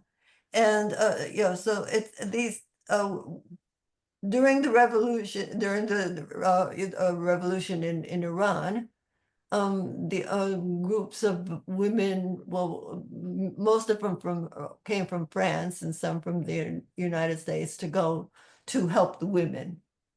And so there's a, you know, these tapes that everything was taped. And it seemed, you know, well, they're, you know, they were the Iranian women didn't always take too kindly to this.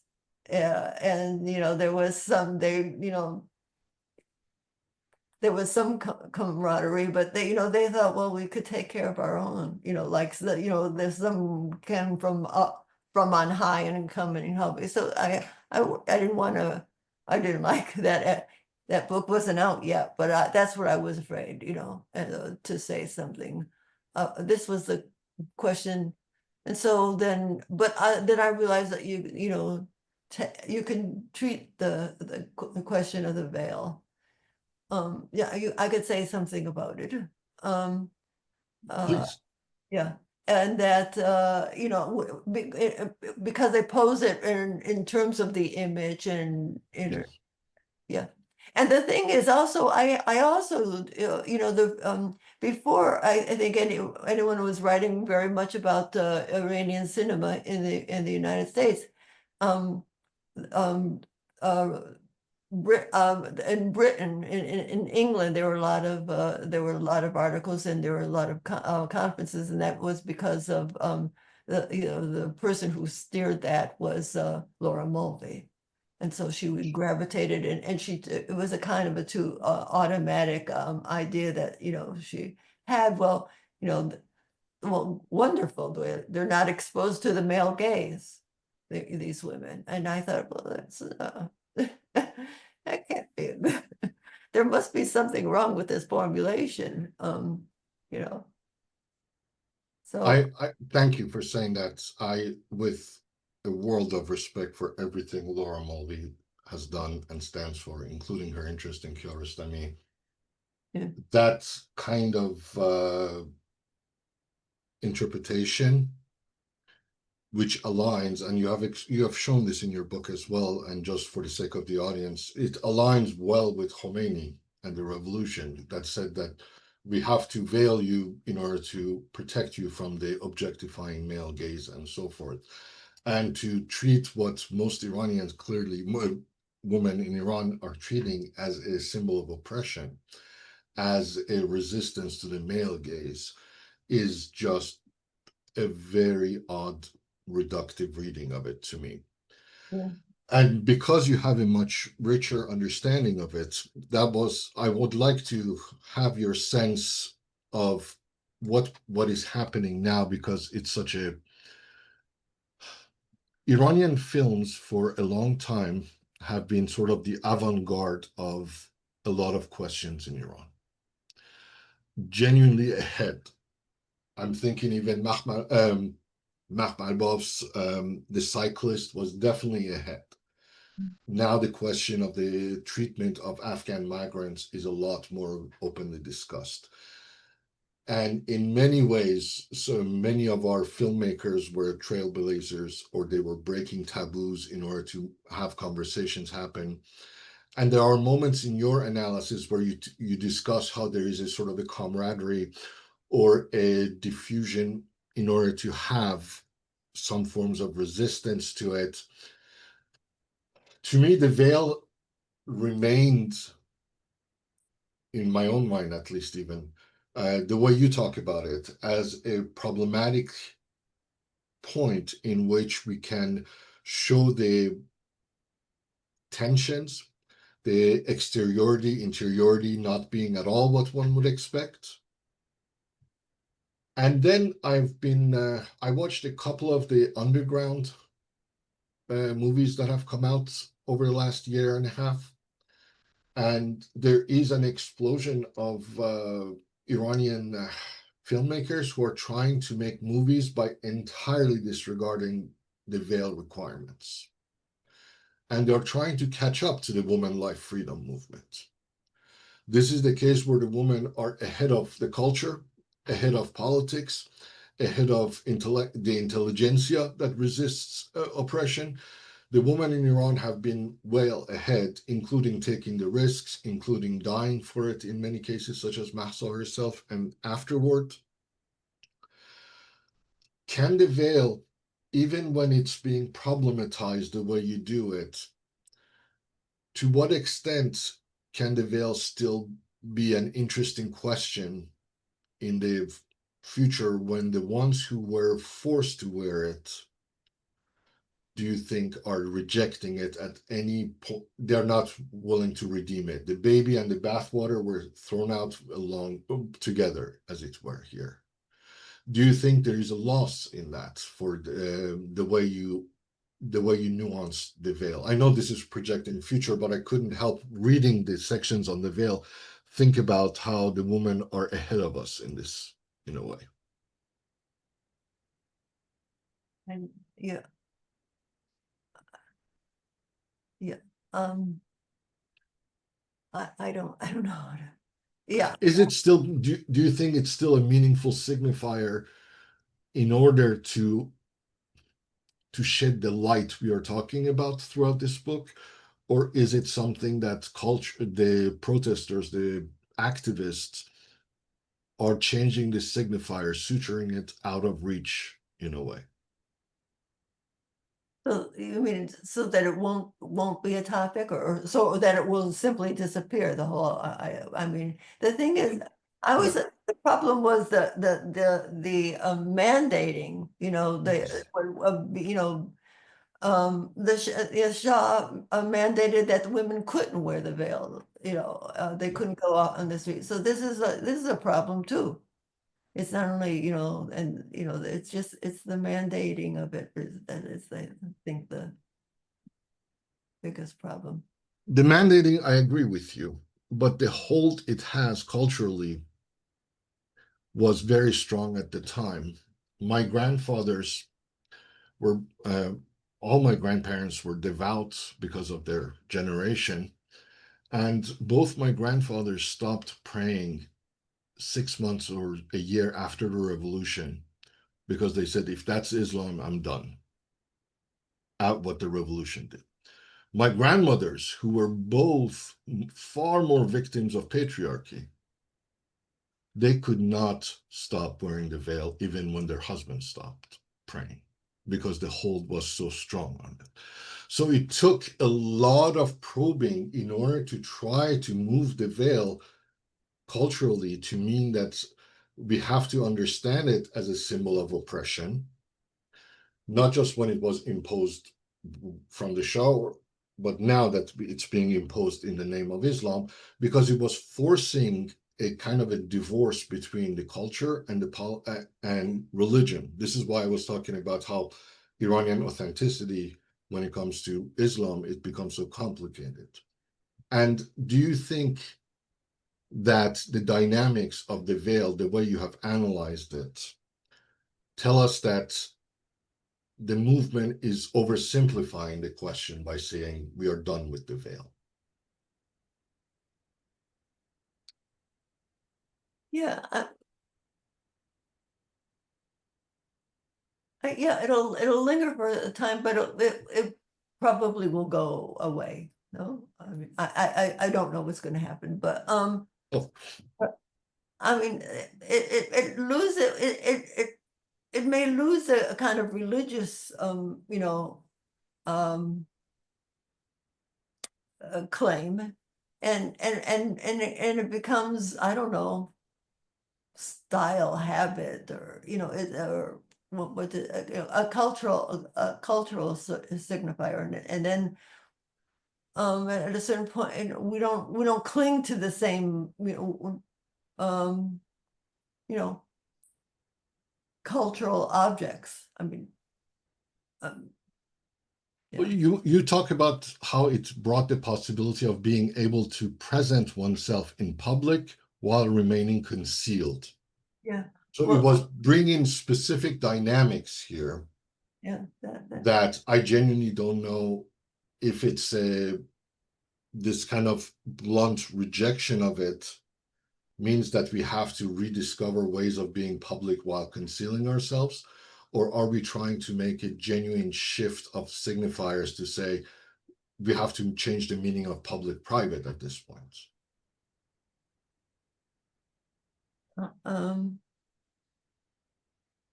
These are, I don't know. I had experience when I was beginning to get interested in you know, the veil and Islam and Kiarostami. I was out in a field with some architects, and a woman architect was veiled, and I was kind of surprised. I didn't really ask her, but she could see that I was like wondering, you're an architect and you're out here with a veil. I mean, I thought, you know, very educated. And she says, you know, it's a way of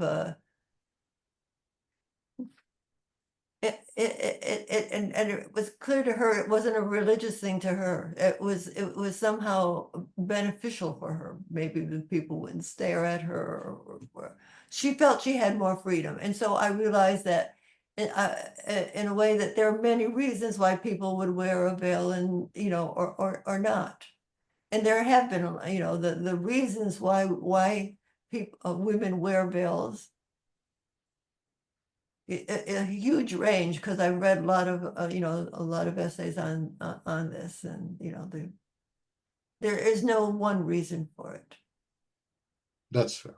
That I can agree with. It is hard to see people getting killed over it and still say that it can be depoliticized to mean something different to different people. At some point, it's a signifier that cannot be detached from a context that historically will haunt it, at least it seems to me. But thank you for this. I can't recommend enough your book overall, but everything you say about the veil was genuinely very, very, very, just such a deft analysis. Thank you for that.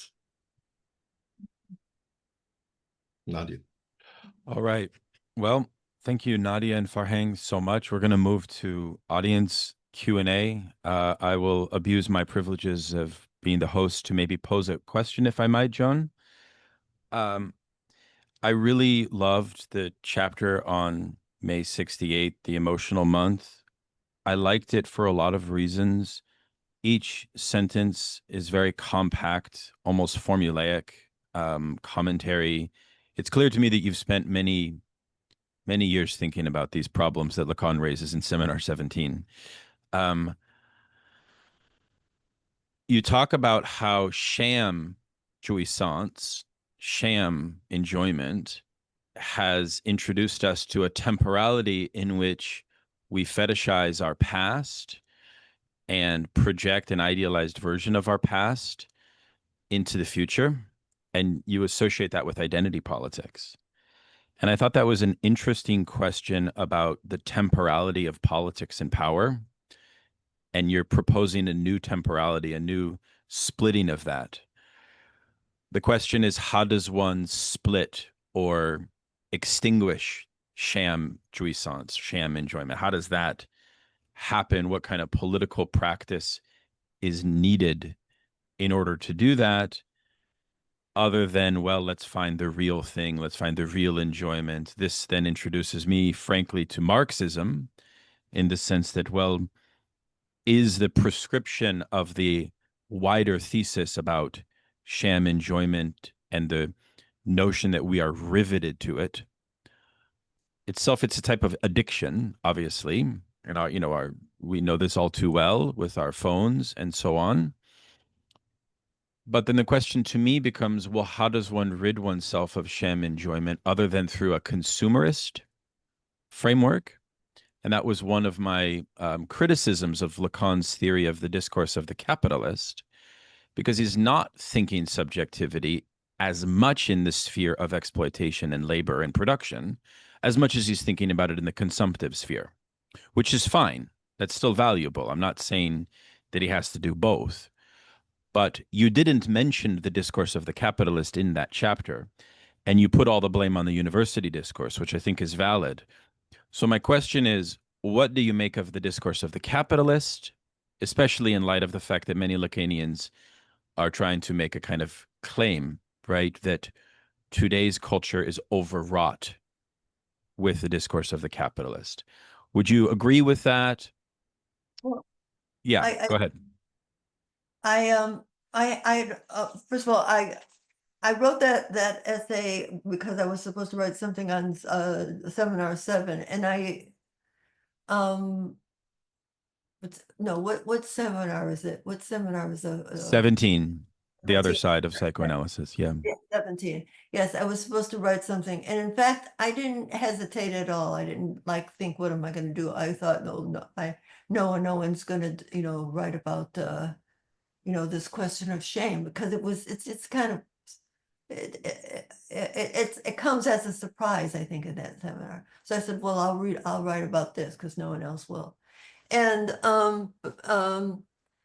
but I don't think in Seminar 7 he does have I think the idea of the discourse of the capital of Comes later. Milan discourse, yeah. comes later. Yeah. So I didn't see, I wasn't, yeah. So I really, where does he write about the discourse of the capitalist? In the Milan lecture, 73, I think, 73, 74, yeah. But what I'm saying is the post-Lacanian field in confronting discourses, the four discourses, the capitalist discourse is this, fifth discourse, which is a new master's discourse, which kind of underscores your wider claim apropos the turn to identity politics. And I think you make some good suggestions about that distinction between force and power. And I think there's an interesting question about Foucault undergirding that, and the wider historical basis of the Lacanian superego itself. So I really appreciated that chapter. If nothing else, it sort of laid out the stakes of this, because actually there is a lot of literature written on Seminar 17, maybe the most. Yeah. So anyways, that's okay. So that's my point. I know that several folks have questions. I'm going to invite Charles.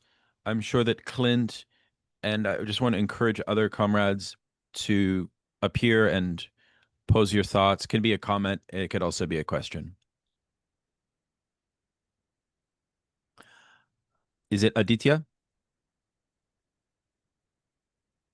Yes, that's right. Welcome. Go ahead. Okay. Thanks for having me. I'm really glad to be here. I had many questions related to authenticity and rites of passage, but Dr. Erfani already asked those. So I suppose I'll ask another question that I have, which is this: how would you situate this book, Cloud, in the third world, where there's a culture of filial piety, and therefore it's not as much about guilt and shame as much as it is about a certain being bound to a social logic of togetherness, which sees individuality as problematic. And insofar as it sees individuality as problematic, individuals who do want to, or who do feel the call of contact with something higher,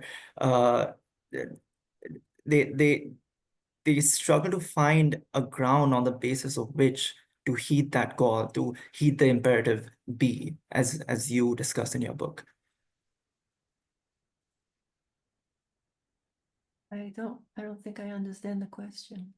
I mean, can you can you phrase it a little bit, say a little bit more about the question so I understand it? Okay, all right.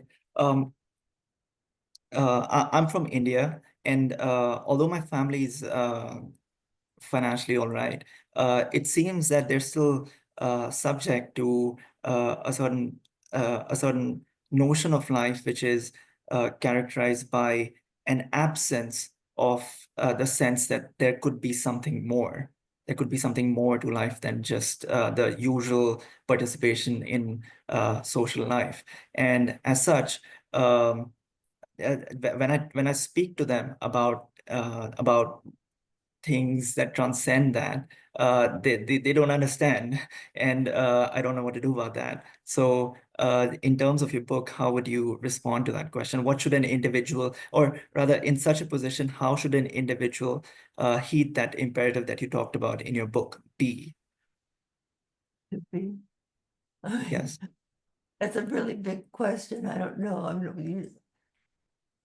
I gonna get into a family of a squabble here and tell you what to say to your parents? I don't know. It's not gonna happen.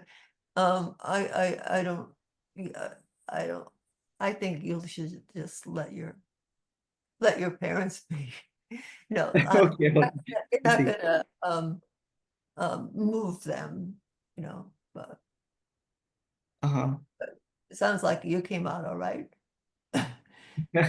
Okay, all right. Thank you. Thank you. Wonderful. Okay, Matilda, please. Hi, thank you for your presentation and your book. I had a question about the various references to Jungian concepts, like active imagination, the archetypes, and then kind of the gesture towards like the shadow, and how you connected them to Lacanian concepts. And I'd be interested to hear where that came from and maybe what that was gesturing towards. And Well, oh, sorry, go ahead. no, I was gonna say that, Corbin, I mean, what do we say? You're asking me about whom again? My mind is going. Jung. Jung. Okay, yeah, Jung was participated in these Uranos conversations.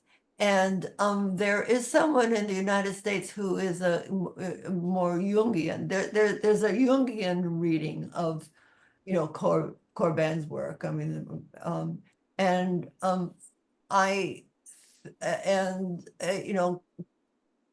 Jung took part in these discussions, and I think Corbin is not a Jungian. I mean, I think, yeah, I think, there might be some overlap on certain things, but I don't really think he's a Jungian. And Yeah, my question was like, I felt like you illuminated a few Jungian concepts through Lacan, and you kind of briefly gestured towards them, and well, that's good. Sometimes they can look, there's certain, problematics that they're interested in, but, I think that they, deviate. So, yeah. So, Yeah. but I might have enlightened by giving a kind of Lacanian or Corbin reading of them. But I think, I would. I found it fascinating. I had just read a book by Jung and I didn't know what to make of it, but I just found that interesting. And I had another question about Koyre, the book, Koyre. Oh, huh, yeah, And I was surprised to hear his first book was on Boehm, the German mystic. And I was curious if Lacan, was Lacan influenced by that first book by Koyre, like he was by his later book on Galileo? And I think Lacan was, widely read, and of course he, probably read all these, I mean, and this whole group of people we're talking about now, they were, widely, read widely, and they were, and I think what you're picking up probably is that, like, the problem that they were dealing with, and but then you have to take apart how it is they exactly, dealt with the problem. So this, kind of two stages, when you see something looks like or sounds like something, and it operates in the same way, and then the next is to say, you know, when different people are speaking about it, whether they're taking the same position towards the, and so, Freud was, friend of Jung, but not for long. Thank you for your answers. Yeah, I really appreciated how you kind of showed that individuation and the historical basis of individuation, that Lacan and Freud provide a very distinctive and unique account of that. And of course, Jung has his own. So there's a lot of crossovers where they're interested in similar problematics. Wonderful. Matilda has Jungian sympathies, which we tolerate, but barely. I think Clint is next. We've been going for 2 hours, so we are almost concluded. So if there are final burning questions, now is your chance. Maybe put a note in the chat. But let's hear from Clint Burnham. And Charles, too.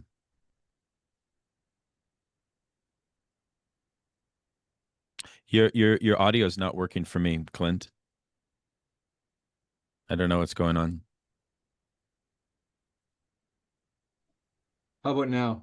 There we go. Okay, good. Sorry, my mic. Yes, thanks very much for the symposium, and also for Joan for hearing you years ago, I guess, talking about Corbin at the LAC conference, but also giving your talk on the zigzag and Kiarostami probably in Toronto at Congress and that. So it's really great to have heard these over the years. I want to bring it back to Kiarostami actually, and try and ask you very quickly. I mean, what you're talking about around light and lux and the imaginal world, and I'm thinking about the kind of framing we'll get in, something like even in like Life and Nothing More, a couple of different times you get those beautiful, and all of a sudden, this kind of classical music, like Western classical music, sort of comes in, beautiful framing shots of through a window of a demolished house. But even in something like Certified Coffee, you get these kind of mirror sort of images a couple of different times, versus the down into the ground. In The Wind Will Carry Us, of course, famously, but also even in Certified Copy, or also even in of course in Life and Nothing More. So that kind of comparison on the one hand, and then also formally, like the so-called trope of the fourth wall, of Kiarostami shooting through the fourth wall, going back to close up, but in some of the discussions of the trilogy, that the way in which each film is about the previous film. Well, that's not my house. My house, the movie people put me in this house. The guy he's talking to in the Life and Nothing More. So I'm just thinking about the spatial stuff, the visual, the light, the framing that Kiarostami is going on, and how you think about this, and how you've been. I mean, I think at one point you talk about his interest in earthquakes as beyond the datum. It's not just a historical fact or a geologic fact, even. There's something else going on there. So that's the question. Sorry if it's kind of rambling. Yeah, well, I think that in the beginning, I thought there was a little paradigm of what a Kiarostami film was, like a young boy and on some adventure, but then there wasn't, then there were adult people, but I do think at the films he made at the end were quite different from the ones at the beginning. I mean, I think it was remarkable, the changes that he didn't stick to this paradigm that I think some of us thought we figured out it was there, but it surprises, 24 frames, for example, this kind of one couldn't anticipate it, something like that.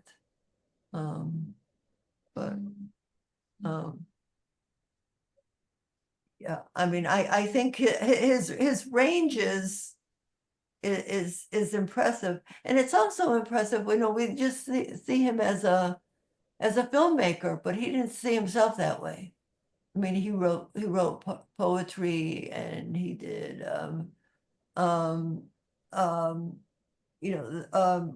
what are they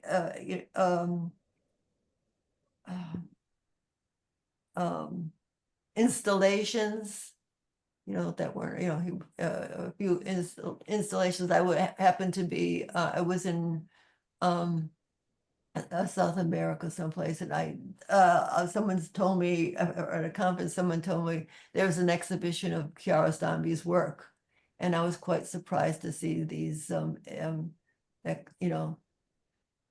installations that he did, that just watching, I think for 20, this one image of a young boy,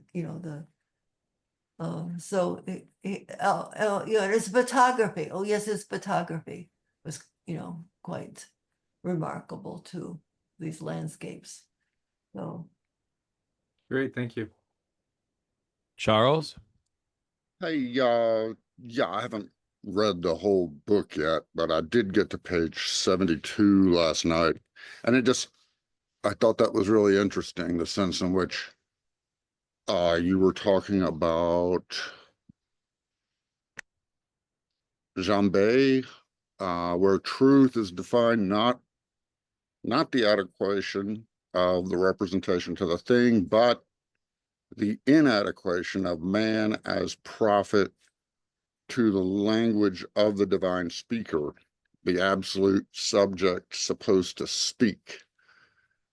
And yeah, I was just really fascinated about this. And then I guess my question, it seems kind of dumb now, but just inadequation, or what you call in the next page an inexistent priority. I'm guessing that corresponds to the sense of a need or a note des Lebens or an urgency. So I guess that's my question. And I don't know if it makes sense, but when I run into something like this, bringing up need in this way, it kind of flashed into my head the way Hegel talks about the need of philosophy in a different shrift, where he talks about, he says something like, when the might of union vanishes from life of men, and the antitheses lose their living connection and reciprocity and gain independence, the need of philosophy arises. So it kind of made me, I don't know if that makes any sense. It's maybe obvious, but that sense of inadequation or inexistent priority seems to correspond to the note des Lebens that you talked about. yeah, I had to say offhand whether if it has that same force, it's kind of like a vital force. It's a vital force, I think, in the way Freud uses it. Oh, it comes, who else? Lamarck has this idea. You'll find the same idea in Lamarck. And it's an important concept there. So in talking about the environment, the milieu, yeah. So this, philosophical,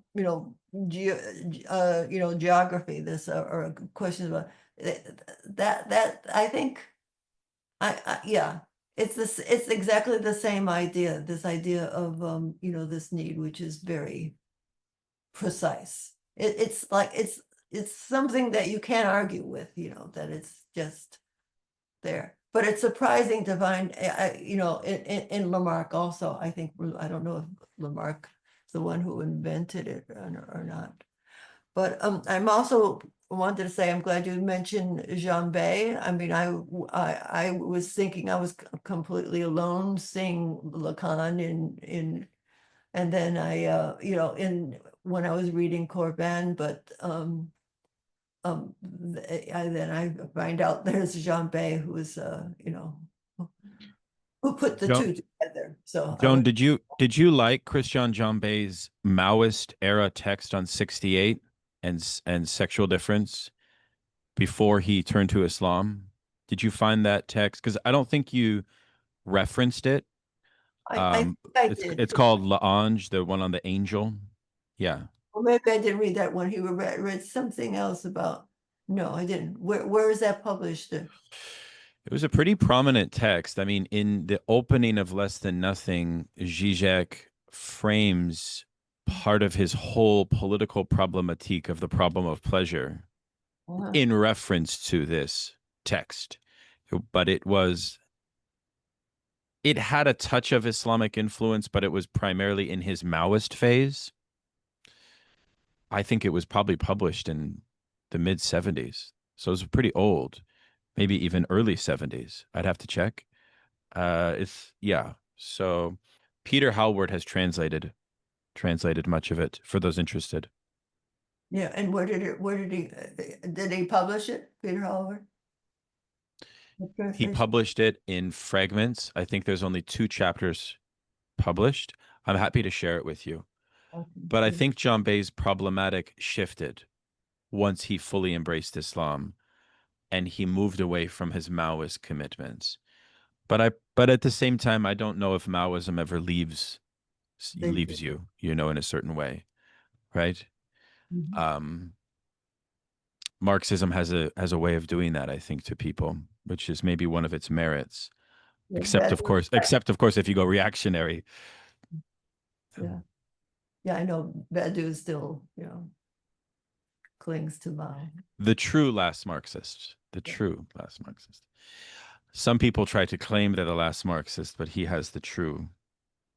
But no, okay, wonderful. So we have one more final question from Aditya, and then we will close. Thank you all so much for your attention. Aditya, please, would you like to come in? Thank you. Thank you for entertaining another question from me.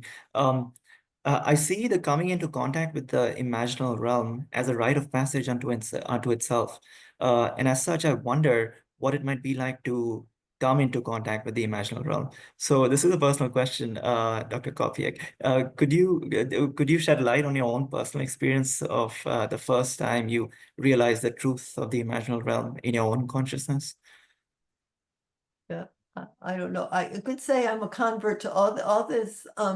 I can't let go of, I really want to go on to something else. I'm, writing now about Canguilhem. This is a new project. But the thing is, the last couple of things I wrote, I begin always with an Iranian film. That's my end. I think I just want to get on to something else. But my examples of my examples now that I think of when I need an example to clarify something, they seem to come. I wrote something about the cow. In some interview, I go on. Everyone's where this come from, and I'm sorry, I just had to say it. So I think I'm not going to forget. I'll stay close to this project, and I know that the way that things, cling to you. I'm always surprised that I see the things that I've written long ago, and I see something else. You had that idea there. It wasn't as clear as it is now, and maybe it's changed a bit, but one has one's preferences. I see. Yes. Thank you. Well, Joan, this is such a rich text that you produced that it's hard to feel that we've covered all of the bases, and there's so much more, in fact, to discuss. And I hope that even though you've moved on to new projects, you continue having these types of exchanges.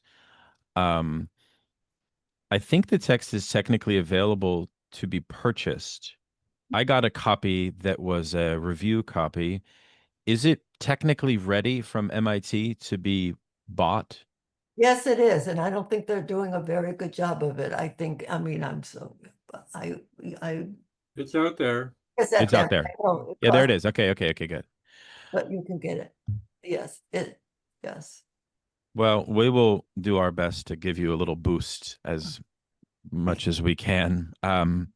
Just want to thank you for this rich event, this great conversation. Thank you to Nadia Abu Ali and Farhang Erfani for your insights and very, very helpful and rich commentary. And Yeah. Joan, I hope that we can meet with you again with our group. You're always welcome to study Lacan with us if you so wish, or to talk about your work. So thank you so much. Thank you Thank you, both. Joe. And thank you both for your questions, and all of you for your questions. Thank you. Thank you. Yeah, thanks. Thanks, everyone. Until next time. Bye-bye.